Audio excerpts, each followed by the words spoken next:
Hey everyone, welcome back. Ready for another deep dive. Always. What do we have for today? Today we're taking a look at something I think a lot of people will relate to.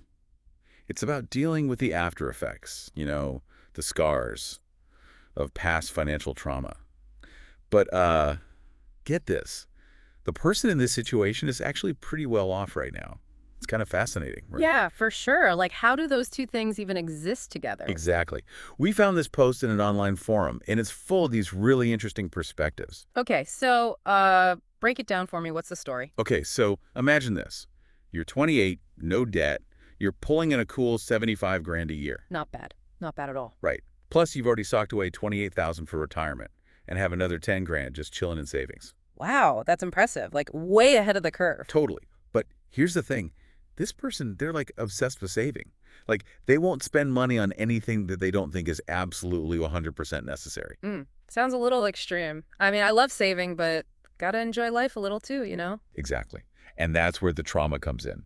They talk about how growing up, their parents went bankrupt. They went through some really hard times, poverty and all that. Ah, that makes sense then. Like a survival mode kind of thing. Yeah, that's exactly what it sounds like. And now, even though they're doing really well financially, they're like stuck in this fear of not being efficient enough. Yeah, Like they have to optimize every single penny, I get it. Trauma can really stick with you. and it's affecting their life big time. They mentioned not having much of a social life, not being able to just enjoy the little things. It's like this constant worry is holding them back. Totally. It's like their past is kind of hijacking their present, even though things are good now. Exactly. So the forum responses, they're really interesting. A lot of people, like the first thing they jump to is therapy. Makes sense. Got to deal with the root of the problem, right? Right.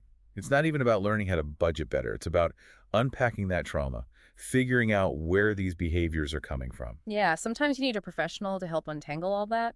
And some people were giving really practical advice too, like, hey, check if your health insurance or your HSA, your health savings account covers therapy. Oh, that's smart. Therapy can be expensive. Totally. And, it really makes you think.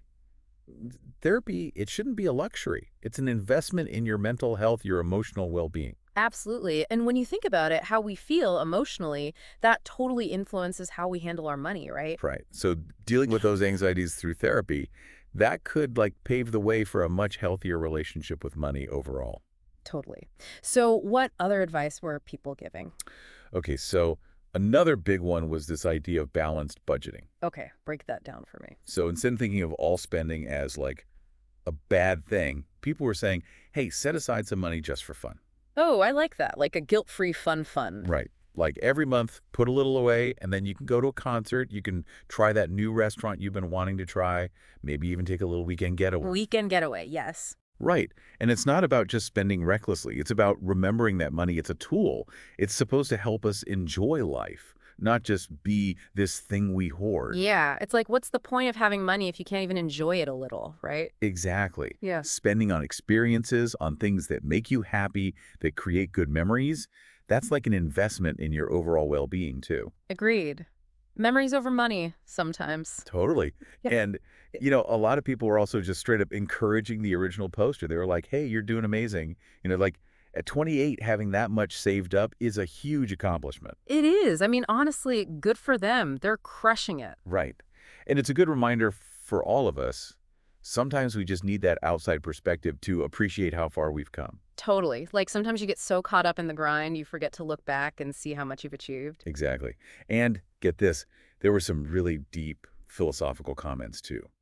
Several people were talking about how, money, it's temporary. Like we can't Ah. take it with us when we die.